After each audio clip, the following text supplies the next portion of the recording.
રાજકોટ જિલ્લાના પાટણવાવ પોલીસ સ્ટેશનના વિસ્તારમાં એક ગામમાં આવેલ બાળવાટિકામાં અભ્યાસ કરતી નાની વયની બાળકીઓ સાથે શારીરિક રગડા અને જાતીય સતામણી કરવાના ગંભીર બનાવ સામે આવતા 8 જૂન 2024ના રોજ પાટણવાવ પોલીસ સ્ટેશન ખાતે ભારતીય ન્યાય સંહિતા 2023ની કલમ 75(2), 51(2), 64(2), 65(2) તથા પોક્સો અધિનિયમની કલમ 6, 8, 10 અને 18 મુજબ ગુનો નોંધવામાં આવ્યો હતો.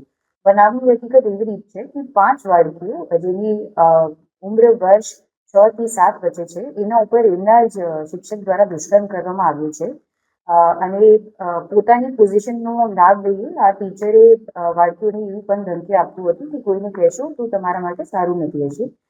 એમ કરીને કોઈ પણ બાળકીઓ પોતાના ઘરે આ વાતને કીધી નથી. પછી જ્યારે સમર વેકેશન ચાલુ હતી અને બાળકીઓ પોતાની નાનીના ઘરે ગયા ત્યાં એમને આપણા કઝન જે એમની જ ઉંમરના હતા એમના સાથે આ વાતો શેર કરી અને પછી એમના વડાને પણ આ વાતની ખબર પડી.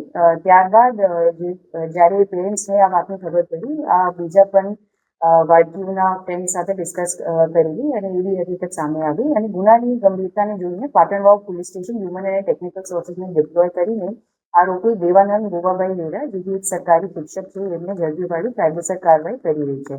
પીડિત બાલિકાઓનું નિવેદન અને એમના પેરેન્ટ્સનું નિવેદન પણ લેવામાં આવ્યું છે અને બીજા પણ સાયન્ટિફિક પુરાવા એકત્રિત કરવામાં આવી રહ્યો છે. સંબંધિત વિભાગો સાથે સંકલન કરીને પોલીસ ચાઇલ્ડ કાઉન્સિલર સાથે બાળકીઓની જરૂરી માનસિક પરામર્શ એટલે કે સાયકોલોજીકલ કાઉન્સિલિંગ પર કરાવી રહી છે અને કડક અને નિષ્પક્ષ રીતે તપાસ ચાલુ છે. સમાજના નાગરિકોથી મારું આ અપીલ છે કે બાળકો સાથે કોઈ પણ પ્રકારનું શોષણ, સતામણી અથવા શંકાસ્પદ વર્તન અંગે તાત્કાલિક પોલીસને જાણ કરે.